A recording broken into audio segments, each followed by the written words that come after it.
Welcome, everyone. Greetings. I am VANgazmic Voyage, and this is my van. And this is my story. My career in print publishing and print production ended in November 2009, following the Great Recession.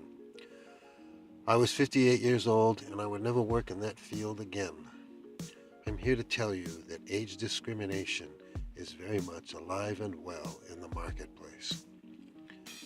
After 21 months without meaningful work, my unemployment benefits ran out, and I had to take a low-paying retail job just to stay alive. My son had also lost his job and had been living with me, so we moved to the ghetto due to the high rents in our hometown, which we could no longer afford. We survived 6 years of hell in a crime-ridden and violent neighborhood, trapped there in our poverty. We were victimized repeatedly, and I'm not talking just about vandalism and threats, I'm talking life and death struggles. In our neighborhood, there were 9 homicides in the first 9 months of 2017. That's 1 a month on average.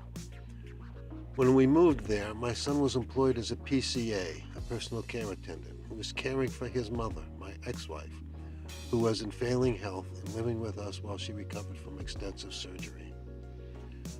In 2013, my son suffered a brain injury as a result of devastating epileptic seizures, and he now requires 24-hour supervision. With my son unable to work, I took over his PCA job and earned $3 an hour more than my retail job was paying me, and I was so delighted to quit that job. I also had to take Social Security retirement early at age 62 so I could be my son's caregiver and for the extra income it brought in. And for a short time, we were doing well financially. We had enough money saved to find a better apartment in a nicer neighborhood, and I had already begun looking at apartments. Then, in 2014, my ex-wife died. Aside from the personal loss, which was substantial, we also lost her disability income, and I lost my job as her PCA. Our household income dropped by $2,400 a month, overnight, just like that.